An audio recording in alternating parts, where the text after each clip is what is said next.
एक दिन बुद्ध को एक ऐसी स्थिति का सामना करना पड़ा जिसने उन्हें न कहना सीखने की एक गहरी सीख दी।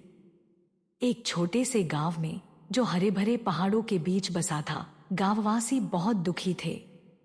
उन पर अपने परिवार और समाज की अपेक्षाओं का बोझ था, जिससे वे लगातार खुद को ओवरकमिट कर रहे थे।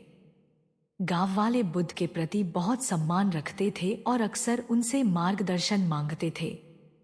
लेकिन उस दिन उनके अनुरोधों की बाढ़ सी आ गई।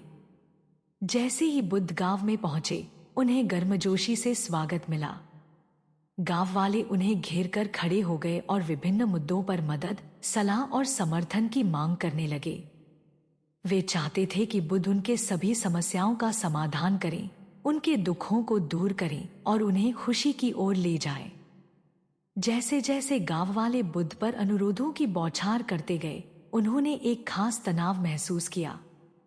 उनके चेहरों पर चिंता थी और उनकी आवाजों में निराशा की झलक थी। वे चाहते थे कि बुद्ध विभिन्न समारोहों में भाग लें, उनके घरों में शिक्षाएं दें और व्यक्तिगत विवादों को सुलझाएं। बुद्ध ने धैर्यपूर्वक उनकी बातें सुनी और समझा कि वे केवल मार्गदर्शन नहीं, बल्कि मान्यता और आश्वासन भी खोज रहे थे। उस शाम जब सूरज पश्चिम में ढल रहा था, बुद्ध ने गांव वालों को एकत्र किया। उन्होंने उन्हें धीरे से संबोधित किया, प्रिय मित्रों, मैं आपके समर्पण और सहायता की इच्छा को देखता हूँ, लेकिन मुझे एक महत्वपूर्ण शिक्षा साझा करनी है। बुद्ध ने समझाया कि अपनी सीमाओं को समझना कितना आवश्यक है। जैसे एक नदी बिना स्रोत के कभी नहीं बह सकती, वैसे ही हमें भी यह पहचानना चाहिए कि कब हमें रुकना है। खुद को ओवर एक्सटेंड करना थकावट और निराशा की ओर ले जाता है, जो न केवल हमारे लिए बल्कि जिनकी मदद हम करना चाहते हैं उनके लिए भी सही नहीं है। गांव वाले सहमति में सिर हिलाए, लेकिन उनके चेहरों पर चिंता बनी रही। उन्होंने हमेशा हर मांग को पूरा करने की आदत बना ली थी, यह मानते हुए कि यह उनका कर्तव्य है। बुद्ध ने इस आंतरिक संघर्ष को समझा और अपने संदेश को और स्पष्ट करने के लिए एक कहानी सुनाने का निर्णय लिया। एक बार एक आदमी के पास एक खूबसूरत घर था। बुद्ध ने कहा, एक दिन अचानक एक आग लग गई और पूरा घर जलने लगा। जैसे ही आग भड़की, पड़ोसी मदद के लिए दौड़ पड़े। वे चिल्लाए, बाहर आओ, तुम्हारा घर जल रहा है। लेकिन आदमी घबराहट में अपने सामान को बचाने लगा। मुझे अपनी चीजें बचानी है, उसने शाउटेड किया। बुद्ध ने थोड़ी देर रुके ताकि गांव वाले कहानी पर विचार कर सकें। इस आदमी ने अपनी जान और कल्याण को भूलकर अपने सामान को बचाने की कोशिश की, जबकि उसे अपनी जान बचानी चाहिए थी। अंत में वह सब कुछ खो बैठा। बुद्ध ने आगे कहा, हमारी जिंदगी में हम अक्सर उस जलते हुए घर में फंस जाते हैं। हम बाहरी अपेक्षाओं को अपनी भलाई से ऊपर रखते हैं, यह सोचते हुए कि जब हम सभी को हाँ कहते हैं तब हम अच्छे हैं। लेकिन यह गलत है।